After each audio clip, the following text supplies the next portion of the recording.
loved it. It was great.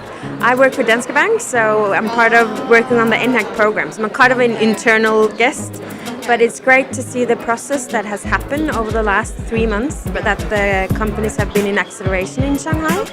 And it's 6 completely different companies now that they were 3 months ago. So I think this just really shows that nHack is onto something when it comes to get the companies into the Chinese market and get in contact with new, whether it's manufacturer partners or potential investors. So you were there when you saw when they first got brought into the program.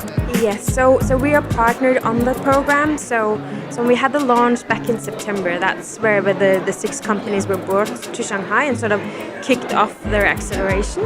And we've been following them very closely the last 3 months.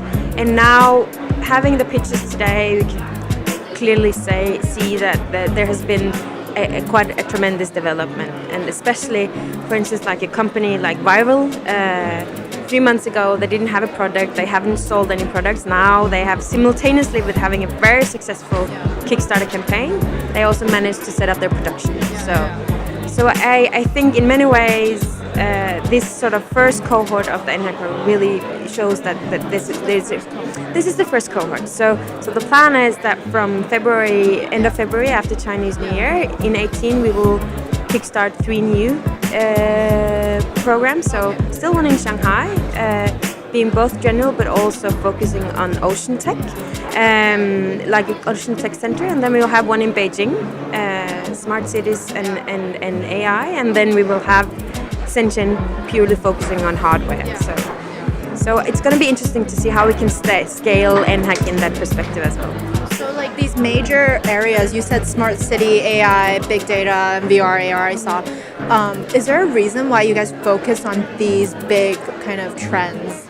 Well, the thing is that's actually, we're a bank, right? So we're a universal bank and are part of this program because we have a special focus on startups. We can see that is the direction.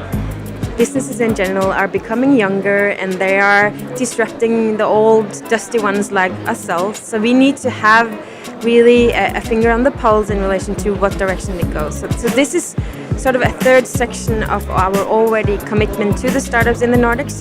We're helping them with building up their businesses in the Nordics.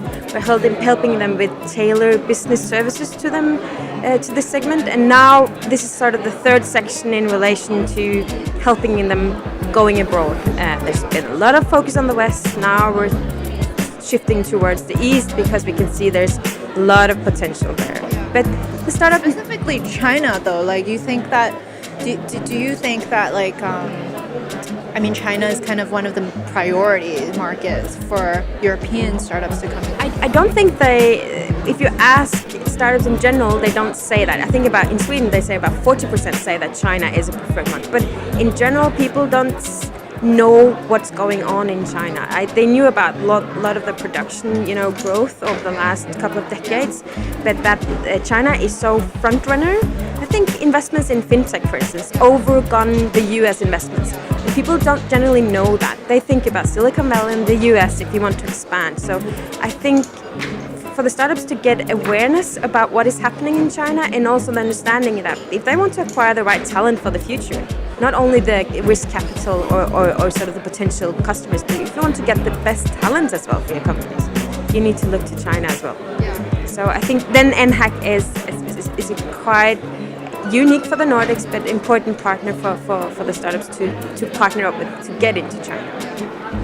Are there any major difficulties or obstacles that you see for, especially the European startups coming into China, besides not really knowing about China too much? Well, I think people always talk a little about the culture barriers. I don't think they are that problematic. I think, for one, I think in general, Western companies have been more global, so understanding culture differences is part of the toolbox. And also, Chinese educated Chinese companies have become quite global as well, right? So the culture differences are not that big anymore. I think on the technical side, obviously, there's a lot of infrastructure that we are used to use outside of China, like Google and Facebook and all those kind of things. And you have to have a different mindset on doing your sort of daily communication across those borders, right? Because it's simply not possible. Interesting. You mentioned fintech. Is that kind of a portfolio? Is there going to be companies in that kind of area that you guys are going to be looking into in the next couple batches? Yeah, that's a typical question being a bank, right? But this is actually, as a starting point, this is for all startups. So we're interested in scaling all startups. We want to have a long-term relationship with them, and we want to find a scalable version of supporting them in the beginning. So obviously, when the fintech vertical is getting up and running, that's further in the future. It's probably going to be Hong Kong in 18. Let's take it. This is a learning process. nHack is a startup. It's a new way for us as a old universal bank to work towards this segment. So I think it's all about testing and trialing some things and learn and then evaluate as we go.